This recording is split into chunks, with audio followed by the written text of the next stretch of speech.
يا أيها الذين آمنوا لا تتخذوا آباءكم وإخوانكم أولياء إن استحبوا الكفر على الإيمان. Inna alhamdulillah.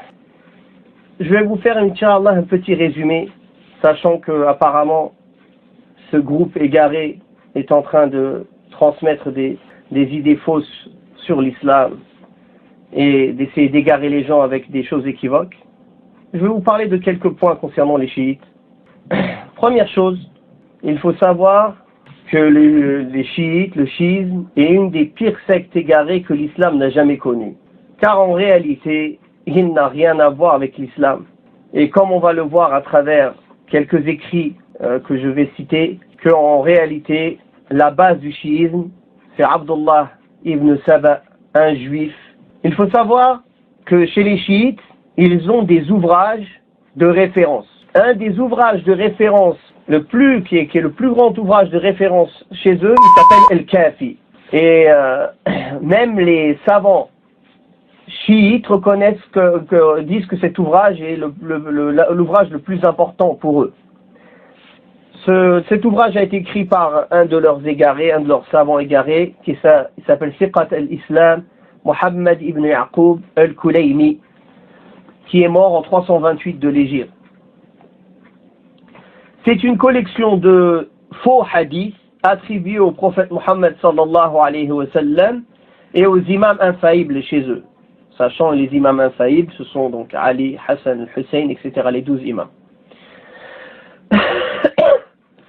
Ce livre-là, chez les chiites, c'est comme Sahih al-Bukhari chez nous, les sunnites. Pour que vous compreniez l'importance de ce livre chez eux. Pourquoi je parle de ce livre? Vous allez voir tout ce qu'on trouve dans ce livre.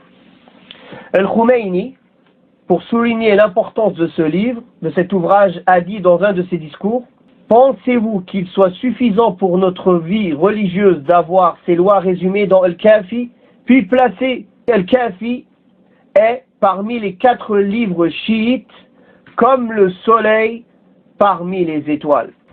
Et celui qui regarde sincèrement ce livre, ça c'est encore sa parole, n'a pas besoin de vérifier la position des hommes dans la chaîne de transmission des hadiths de ce livre. Ça c'est dans son livre Mustadrak al-Wasa'il, volume 3, page 532.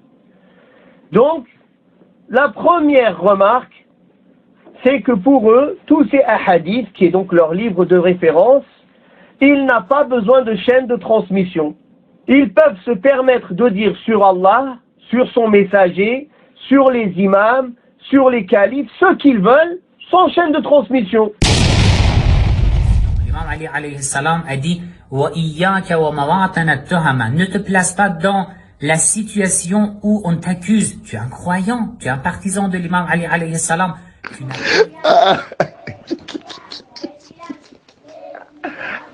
Allah, oh là là. C'est-à-dire, subhanallah, qu'Allah nous préserve. Ali a dit, le prophète a dit, l'autre a dit, tout le monde a dit, mais on n'a pas besoin de chaîne de transmission. D'ailleurs, chez les chiites, la science de l'éloge et de la critique, ça n'existe pas. Ils n'ont pas la science du hadith, ça n'existe pas chez eux. Toute personne égarée peut rapporter ce qu'il veut comme il veut.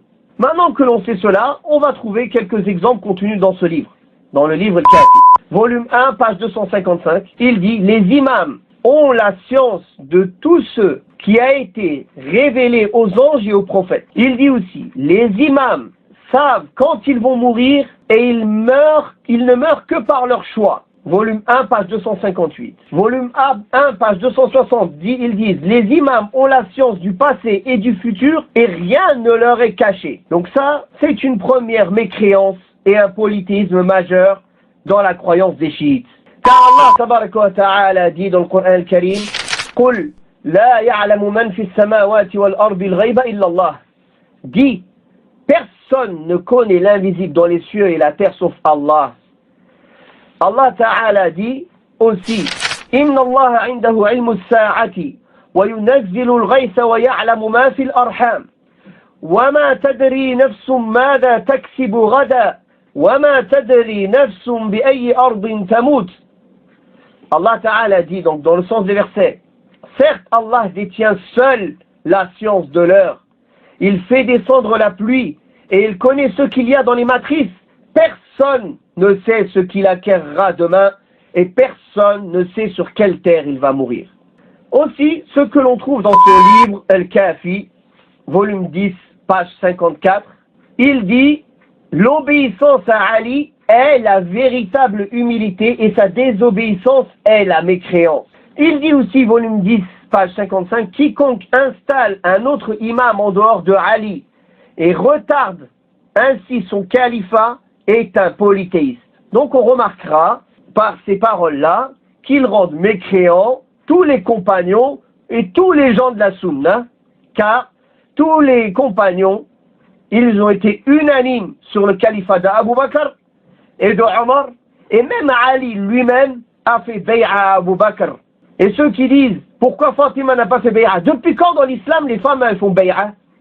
Jamais, même au prophète sallallahu alayhi wa sallam, c'était les chefs des peuples qui faisaient bay'a, et même les femmes qui faisaient bay'a, elles faisaient de loin, elles ne venaient pas lui serrer la main. Et jamais un calife a été désigné par le choix des femmes en islam. C'est Ahlul Halli wal Aqd. C'est les savants, les têtes de la communauté qui décident de qui sera calife. Même si ce n'est pas tout le monde. La majorité des dirigeants de la communauté et des têtes, non pas comme la démocratie, la majorité du peuple. Non. La majorité de Ahlul Halli wal Aqd. La majorité des savants. La majorité des représentants des grandes tribus, des grandes familles. Des gens intelligents, des gens importants dans la société. S'ils décident qu'une personne est le calife, cette personne est le calife, même si les autres ne sont pas d'accord. Malgré cela, Ali radiallahu anhu n'a jamais contesté le califat d'Abu Bakr, ni de Omar, et il est venu leur faire acte d'allégeance, et tout ça, ça a été apporté dans les hadiths sahih, même dans le Bukhari, et ceux qui renient cela, c'est à eux de ramener des preuves. ما شاء الله